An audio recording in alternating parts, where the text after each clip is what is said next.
It is 18 past the hour. What you know about them gumbo wars there, Roland? Well, first of all, yours truly started Gumbo Wars. Here and we Skip go. Murphy. Yep, Here clarify we it. go. Clarify it. Skip, together. You know that gumbo gets a little murky. Jackie Reed, you buy your gumbo, so you need to stop talking. Wow. Listen, but I thought Wow. Don Cheadle started the Gumbo Wars. Erica Ash, let me help you out. Jackie Reed came walk by her kitchen with the pot screaming like, "Don't touch us! Don't touch us!" God. Oh my God. You know, it Let ain't me go. tell you something. If she's from if you even Decatur, ask Jackie Reed what gumbo fillet is, she Lord. gonna say like, "Really, Lord. fillet? Is that how you slice it?" This No, baby stop gonna talking. use up all his time to talk No, it's about not. gumbo and what So somebody Skip Murphy, real can and quick. can't do in their kitchen, or good and well you Skip can't Murphy, cook Gumbo nothing, can't Wars fry starts an back egg. to last year when I was sitting here when Major Gumbo, Don Cheadle and I, then David Allen Greer got into it because he said it ain't real gumbo without okra. So this thing has been continuing for a year, and then this year Don Cheadle said Roland is on. He tweeted his gumbo. Then something Jackie Reed could never do, I live streamed the cooking here's the of deal, the though, gumbo Roland. in my house. You're coming I for got Jackie you. about this, but to me it sounds like an in-house problem. It sounds No, it's like not. Don No, it's not. Cheadle. No, it's not. No, it's Don not. Cheadle See, seems no, to it's be not. the You one gotta that come for has Jackie the for confusion everything. here about who He's not started. giving you credit. You And just No, want no. Jackie. At But the end see, of You the trying day, to come for baby, Decatur it's now. I got just to jump gumbo. in Erica, it, 'cause I baby, the gumbo was good. It tastes good, and we will be having a celebrity gumbo challenge. Saying Jackie Reed Hey, in 2018. Greg, But let's Greg, you just let's want to get back with us to- next year, next Kwanzaa? Let's get to my guest. I'll watch the live stream. You know, Roland Martin's father, I love that brother. I watched them in the kitchen. I can't attest. There was That's how war. we did it. There was war. So y'all hearing Greg Carr, because I really want to call that to Greg Carr, because we are in Kwanzaa, and of course he's the chair of the Department of Afro-American Studies at Howard University. And Dr. Carr, it's interesting. I was watching one of your tweets while I was sitting here on Gumbo Wars. You were dealing with Kwanzaa with some of these people out here, and it's amazing to see some people slam Kwanzaa as they say, "Well, this is not a made-up holiday." I don't recall any holiday somehow being created by the Lord. No, sir. That's right. In fact, every holiday is made up. I mean, that's what holiday means. So I think it's probably more insecurity than anything else. People tend to make fun of things they don't understand. So, but I tell you this, as of yesterday, when the first day of Kwanzaa, Umoja, which means unity, got underway, I was actually at the New York African Burial Ground with the folks from the National Park Service who had a huge Kwanzaa celebration. And they go on all over the country and different places in the world. Kwanzaa simply means first fruits. Jackie and Erica, y'all are a city you're very familiar with, Atlanta. They have citywide Kwanzaas. My mother, 89 years old, who's in Houston right now, your hometown, Roland, they have Kwanzaa there. There's a big citywide Kwanzaa going on in Nashville, usually one day a week. In major cities, Chicago, Dallas, L.A., they'll pick a day, and different organizations will take a different day. So, yeah, people kind of make fun of it, but anytime you see it being made fun of in commercials for shows like Blackish, I think we can pretty much settle that Kwanzaa is here to stay. First of all, for the people who don't celebrate it, what for you is the value, the importance of Kwanzaa?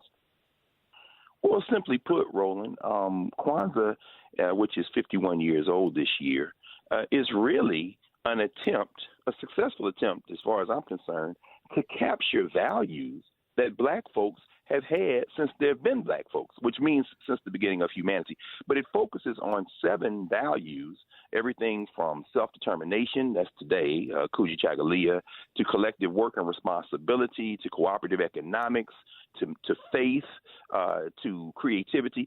It celebrates values that our people have always practiced. I mean, look at yourself and look at you across the platforms and doing the work that you've done for many years now.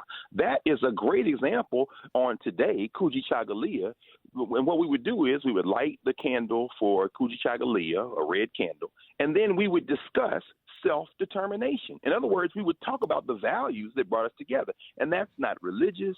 That's not something that's denominational. That simply is an attempt to talk about things we've always done and do it in a ritual that allows us to see the best in ourselves. So that's really the value of it to me. When you see black folks making fun of it, does that also harken back to this notion of self-hate, where we literally are trashing something that, frankly, one of us created?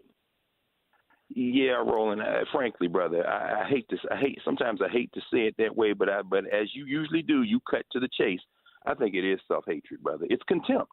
It's self-contempt. I mean, we created it. I mean, now look, Christianity, Islam, and Judaism came out of Africa. But when you think about Easter, for example, you've got rabbits, you've got eggs, you've got the crucifixion and resurrection of Jesus Christ. It all gets swirled in together, and nobody makes fun of it. But when black folks get together and say, let's pull some symbols, the Marcus Garvey's red, black, and green flag, let's pull together a language from Africa, that insecurity about the fact that we are African people, something that we were taught to have contempt for during slavery, and I guess after 300 or 400 years, it's been hard for us to shake. But we're working on it, and I think we made a lot of progress. There's a mother or father out there, and they're saying, I have a child. Is this something that I want to do? Why would you tell them they should take their child to a Kwanzaa celebration? What can they learn from it? Well, it's interesting, Roland. Like I said yesterday, I was with my buddies from the National Park Service, and the beautiful thing about Kwanzaa, it is designed to be intergenerational. So when you set up a Kwanzaa table, the correct ones are supposed to have something on it representing children, usually ears of corn, because children have to be present. Because one thing you do at Kwanzaa is tell family histories and family stories. You're supposed to give gifts, what they call zawadi in Kiswahili. The gifts are suggested to be books. You should bring books for children. So the one reason you bring children is because 100 years from now, their children are going to have to tell the story of the family. And Kwanzaa's time to do it. All right, then. Dr. Greg Carr, we appreciate it. And Erica Ash, you know I love you. All right, thank you so much, Roland. Thank you, Howard University's own Dr. Greg Carr.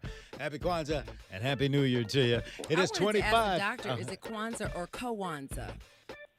Right? It has in the battle of the pronunciation. Kwanzaa, Yeah, okay. Yeah.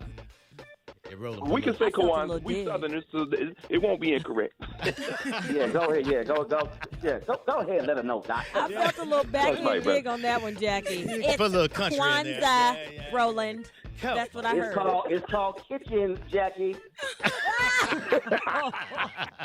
And Roland will flip it on you real quick, Oh, boy. always. He always had that last word. It's So cute. kitchen or kitchen. Go rub Thank your you, belly, fellas. Buddha. You need to get that country in there, that Kwanzaa.